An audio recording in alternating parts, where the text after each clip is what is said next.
नमस्कार दोस्तों, आपके अपने YouTube चैनल फूलकर स्टडी पॉइंट में आपका स्वागत है। दोस्तों मैं बात करूंगा आज कुछ हमारी इम्पोर्टेंट क्या हमारी क्रॉसिंग है, यहाँ से कुछ क्वेश्चन बनते हैं। सबसे पहले मैं इसी के बारे में चर्चा करूंगा। तो दोस्तों क्वेश्चन बनते हैं। सबसे पहले बात करूंगा मैं नदी क्रॉसिंग की, फिर इसके बाद बात करूँगा रेलवे क्रॉसिंग, फिर बात करूँगा दोस्तों विद्युत लाइन तथा सड़क के बीच न्यूनतम अंतराल में जो क्रॉसिंग की जाती है। तो सबसे पहले इनके बारे में बात करूँगा। तो दोस्तों सबसे पहले हमें देखना है, जैसे नदी क्रॉसिंग की बात करें हम, तो नदी क्रॉसिंग जैसे हमें बात करनी है, यदि किसी नदी की चौड़ाई कैसी हो तुम्हारी अधिक हो, कैसी हो दोस्तों अधिक हो, तो हमें 12.4 मीटर लंबे दोहरे संरचना वाला टावर लगाकर नदी पर पार की जाती है। इस स्थिति में जल स्तर व चालक तार के बीच में 11 kV जो तुम्हारी 11 kV तुम्हारी क्या हो, तुम्हारी लाइन के लिए हम क्या करते हैं 4.5 मीटर से कम स्थिति अंतराल नहीं होना चाहिए। यानी हमें जो 11 kV की बात करें तो जो 11 kV जो लाइन होती है उसका क्या होता है, तुम्हारे जल स्तर होता है। क्या होता है दोस्तों, नदी क्रॉसिंग क्या होता है, जल स्तर होता है। और जल स्तर व चालक तार के बीच की जो न्यूनतम अंतराल दूरी होती है वो होती है दोस्तों 4.5 मीटर होती है। कितनी होती है, 4 मीटर, 4.5 मीटर से कम नहीं होनी चाहिए। अब जैसे मैं बात करूँ, जैसे जहाँ क्या हो दोस्तों, जैसे यदि किसी नदी की चौड़ाई अधिक हो, क्या हो दोस्तों नदी की चौड़ाई कैसी हो अधिक हो, तो हमें 12.4 मीटर लंबे क्या होना चाहिए, डबल क्या बोल सकते हैं दोहरे संरचना वाले टावर का यूज करते हैं हम। और दोस्तों मैं बात करूँगा रेलवे क्रॉसिंग क्या होती है। दोस्तों रेलवे क्रॉसिंग है तुम्हारी, जैसे ये तुम्हारी मैं वोल्टेज की बात करूँ, जैसे बड़ी लाइन के लिए, छोटी लाइन के लिए, स्टेशन के अंदर, स्टेशन के बाहर, छोटी लाइनों में भी क्या तुम्हारा स्टेशन के अंदर, स्टेशन के बाहर। तो दोस्तों सबसे पहले मैं बात करूँ, इसमें 11 kV लाइन है तुम्हारी, मैं बात करूँगा रेलवे क्रॉसिंग की। किसकी बात करूँगा, रेलवे क्रॉसिंग। जैसे हमारे 11 kV लाइन है तो ये क्या तुम्हारी 10 मीटर, यानी स्टेशन के अंदर की बात करें, किसकी बात करें, स्टेशन के अंदर।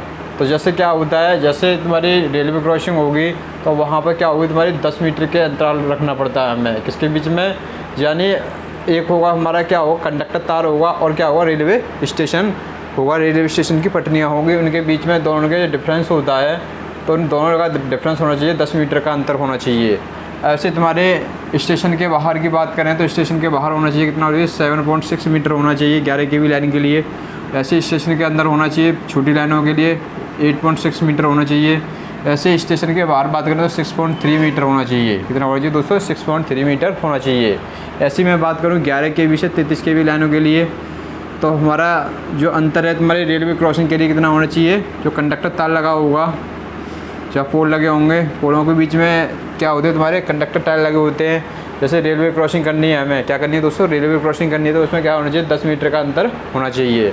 और ऐसे तुम्हारे स्टेशन के बाहर की बात करें तो स्टेशन के बाहर 7.6 मीटर होना चाहिए। ऐसे तुम्हारा स्टेशन के अंदर होना चाहिए 8.8 मीटर होना चाहिए, और स्टेशन के बाहर होना चाहिए 6.4 मीटर होना चाहिए, कितना होना चाहिए, 6.4 मीटर होना चाहिए। अब ऐसे तुम्हारा 33 kV है, क्या दोस्तों 33 kV है। 33 kV से 66 kV की बात करें तो स्टेशन के अंदर होके जा रही है, तो ऐसी कंडीशन में बड़ी लाइन है तुम्हारी 10.3 मीटर होना चाहिए। ऐसे स्टेशन के बाहर है तो तुम्हें 10.3 मीटर होना चाहिए, क्यों, बड़ी लाइन के लिए। ऐसे छोटी लाइनों में बात करें हम तो 9.1 मीटर होना चाहिए स्टेशन के अंदर, और स्टेशन के बाहर होना चाहिए तुम्हारा 6.7 मीटर होना चाहिए। दोस्तों इतने क्वेश्चन जरूर तुम्हारी समझ में आए होंगे। ये क्वेश्चन हमेशा कुछ क्वेश्चन तुम्हारे एग्जाम में पूछे जाते हैं, जैसे यूपीसीएल TE2 और तुम्हारे DRDO DMRC, और भी तुम्हारे दोस्तों जितने भी तुम्हारे MPPCL है तुम्हारा, जितने भी दोस्तों तुम्हारी जो तुम्हारी IT electrician and electrical trade के जितने भी दोस्तों वैकेंसी निकलते हैं उनमें ये क्वेश्चन पूछे जाते हैं। और दोस्तों साथ साथ ये क्वेश्चन भी तुम्हारे, जैसे मैं बात करूँ जहाँ जो इलेक्ट्रिशियन से हम जब ITI करते थे, ऐसी कंडीशन में हमें वहीं पर हम टावर बनाने के लिए जब हम जो EDD होती है, सेकंड होती है इलेक्ट्रिक डिप्लोमा के अंतर्गत भी क्वेश्चन ये आते हैं तुम्हारे। अब देखना इसमें दोस्तों, यानी विद्युत लाइन हमारी क्या है, एक इलेक्ट्रिक लाइन है तथा सड़क के बीच, यानी कि सड़क के बीच न्यूनतम अंतराल कितना होना चाहिए। तो इसमें देखो स्थिति दिया तुम्हारी सड़क पार करते हुए, दोस्तों सड़क पार करते हुए, यानी 250 वोल्टेज की लाइन है तो उसके लिए 5.8 मीटर का क्या होना चाहिए दोस्तों, अंतर होना चाहिए, कितना होना चाहिए, 5.8 मीटर का क्या होना चाहिए, अंतर होना चाहिए। ऐसे तुम्हारी 250 वोल्टेज से 650 वोल्टेज के लिए जो लाइन होगी तो इनके बीच में किसके विद्युत लाइन तथा सड़क के बीच में न्यूनतम अंतर होना चाहिए 5.8 मीटर होना चाहिए। कितना होना चाहिए? 5.8 मीटर होना चाहिए।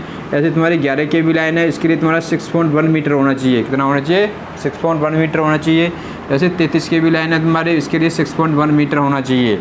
अब दोस्तों मैं बात करूँ सड़क के साथ साथ चलती हुई कुछ लाइन होती हैं दोस्तों, जो भी रोड होता है हमारे रोड के किनारे पर चलती हुई लाइनें लगाई जाती हैं। तो चलती हुई लाइनें होगी, उनकी स्थिति देखता हूँ मैं। तो सबसे पहले 250 वोल्टेज होगी, तो सड़क के साथ चलती हुई लाइनें 250 वोल्टेज वाली होंगी तुम्हारी। 5.5 मीटर होना चाहिए इनके दूरी होनी चाहिए, यानी विद्युत लाइन तथा सड़क के बीच में अंतर होना चाहिए ये वाला। और ऐसे तुम्हारा 5.5 मीटर होना चाहिए तुम्हारे 250 वोल्टेज से 650 वोल्टेज के लिए। ऐसे 11 kV होना चाहिए, 11 kV वो तुम्हारे 11,000 वोल्टेज के लिए होनी चाहिए, 5.8 मीटर होना चाहिए। ऐसे तुम्हारे 33 kV है तुम्हारे, इसके लिए 6.1 मीटर होना चाहिए।